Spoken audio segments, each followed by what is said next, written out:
श्री शिवाय नमस्तुभ्यं। दोस्तों, आप सभी लोग जानते हैं कि 6 सितंबर 2025 यानी शनिवार को पड़ रही है अनंत चतुर्दशी व्रत। और दोस्तों, ये वह तिथि है जो भाद्रपद मास में पड़ने वाली सबसे बड़ी तिथि अनंत चतुर्दशी व्रत है और इसका बहुत ही बड़ा और विशेष महत्व होता है। अगर कभी भी मौका लग जाए तो आप लोगों को पीपल के पत्ते पर राम लिखकर बहुत छोटा सा उपाय करना है। इन दोनों का संयोग बहुत ही कम आता है।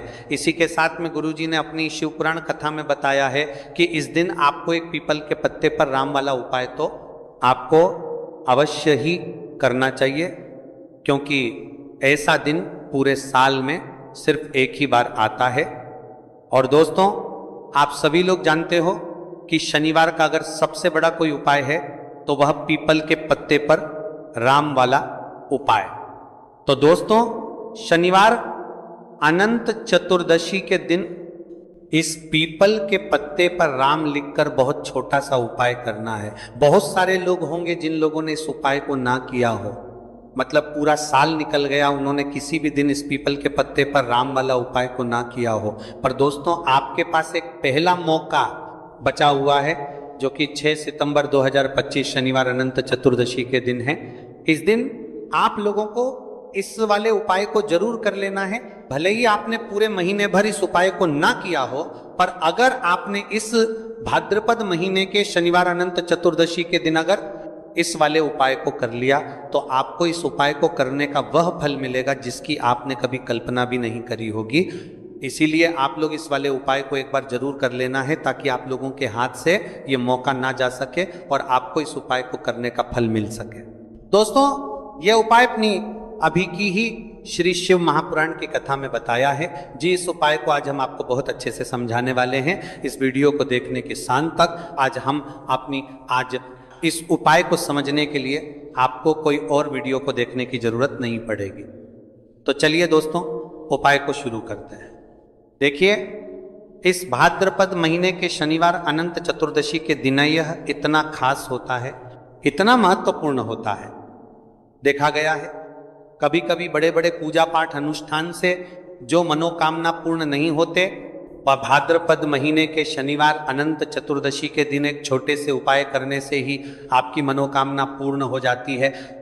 और बहुत सारे लोगों ने इस उपाय को किया भी है और उनको इस उपाय को करने का फल भी जरूर मिला है। अगर आप लोग भी इस उपाय को करना चाहते हैं तो आप इस उपाय को पहले अच्छे से समझ लेना, सुन लेना, उसके बाद करना।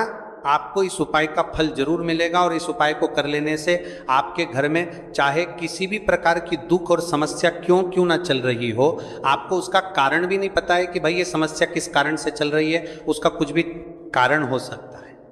जैसे पितृदोष हो सकता है या किसी भी तरह का मंगल दोष भी हो सकता है। तो इस दिन आप लोगों को ये वाला उपाय कर लेना है।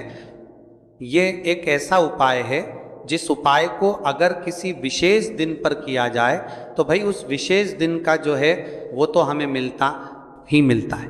पर हमने उस दिन पर इस उपाय को किया है तो हमें उससे भी बड़ा फल मिलता है, और फल बहुत जल्दी मिलता है, क्योंकि आप इस उपाय को बहुत ही बड़े और विशेष दिन पर कर रहे हो। तो चलिए अब उपाय के बारे में बात करते हैं, लेकिन उससे पहले आप लोगों के बीच कर देंगे को ये जानना आवश्यक है कि आखिर ये उपाय किस समय करना है, किसको करना है और कैसे करना है।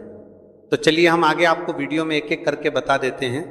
लेकिन उससे पहले अगर आप लोग हमारे चैनल पर पहली बार आए हैं या फिर मेरी आवाज़ आज पहली बार सुन रहे हैं तो हमारे चैनल को सब्सक्राइब जरूर कर लेना और इस वीडियो को लाइक करके कमेंट बॉक्स में श्री शिवाय नमस्तुभ्यं ओम नमः शिवाय जरूर टाइप कर देना।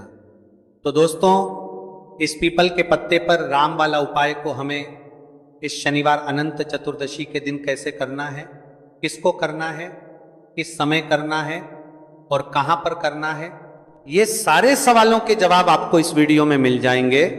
और जो ये वीडियो देखेगा भाई, उसको पीपल के पत्ते पर राम वाला उपाय जरूर करना चाहिए, क्योंकि इस दिन पीपल के पत्ते का भी बहुत ही बड़ा और विशेष महत्व होता है। आ जाए पीपल के पत्ते पर राम वाला उपाय जरूर करने वाली है।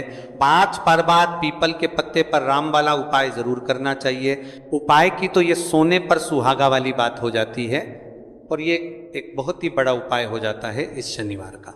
तो अब दोस्तों, इस पीपल के पत्ते पर राम वाला उपाय को आखिर करना किसको है, सबसे पहले हम लोग वो बात जान लेते हैं।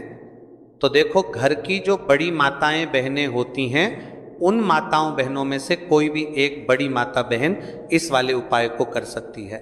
और दोस्तों, अगर आप चाहे तो अपने घर में से सभी सदस्यों को भी इस उपाय को करवा सकते हैं।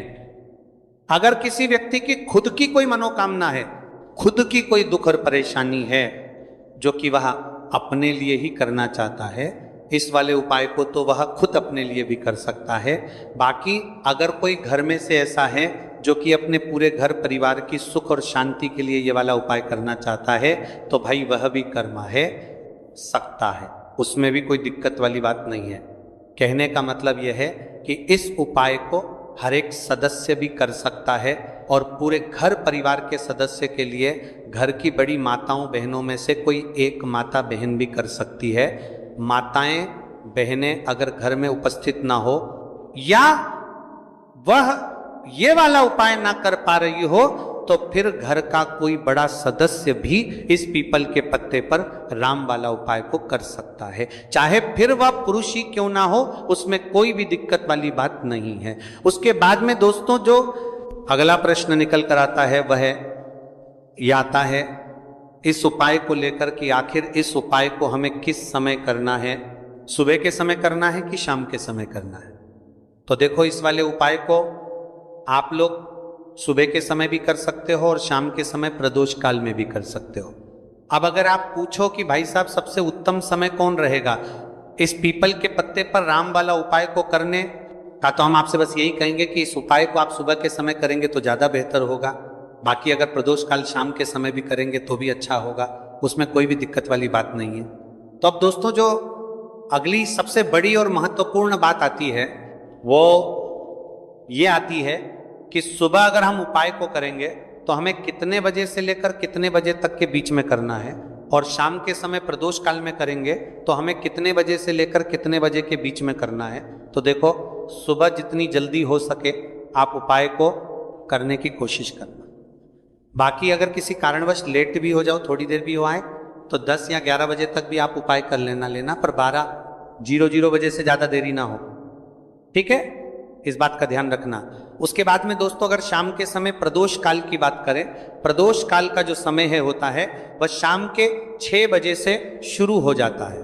मतलब शाम के 6:00 बजे से लेकर 7 बजे के बीच का जो समय होता है, ये समय प्रदोष काल का समय होता है। तो आप इस उपाय को 7 या 8 बजे के बीच में भी कर सकते हो, मतलब शाम के 6 बजे से रात 8, कभी भी इस वाले उपाय को कर सकते हो, उसमें कोई भी दिक्कत वाली बात नहीं है। हमें किसी भी दिन आपको पीपल के पत्ते पर राम लिखकर बहुत छोटा सा उपाय करना है, ऐसा समझ लीजिए। जितने भी आपके शत्रु हैं, जो भी आपके विरोधी हैं, दुश्मन हैं, जो आपको हर तरफ से परेशान कर रहे हैं, अब उन शत्रुओं की अकड़ निकलेगी, शत्रु का किया कराया भी तुरंत हट जाएगा जब शनिवार में आप इस छोटे से उपाय को करेंगे। तो देखिए, आज की वीडियो विशेषकर उन लोगों के लिए ही है जो अपने जीवन में शत्रुओं से और दुश्मन से बहुत ज़्यादा परेशान हो चुके हैं। देखिए, जगत जननी माँ जगदम्बा का हम शनिवार में पूजन करते हैं और उनसे जुड़े हुए उपाय करते हैं।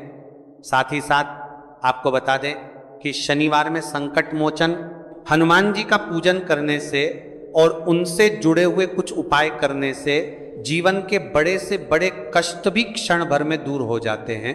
तब बहुत कम समय में आपके शत्रु और आपके विरोधी आपके जीवन से दूर हो जाएंगे। आपके दुश्मन लाख कोशिश करने के बाद भी आपका बाल भी बांका नहीं कर पाएंगे, अगर आप शनिवार में इस छोटे से उपाय को कर लेते हैं। आप देखिए, आज का जो समय है ये कलयुग का समय है, और कलयुग के एकमात्र देवता जो अपने भक्तों के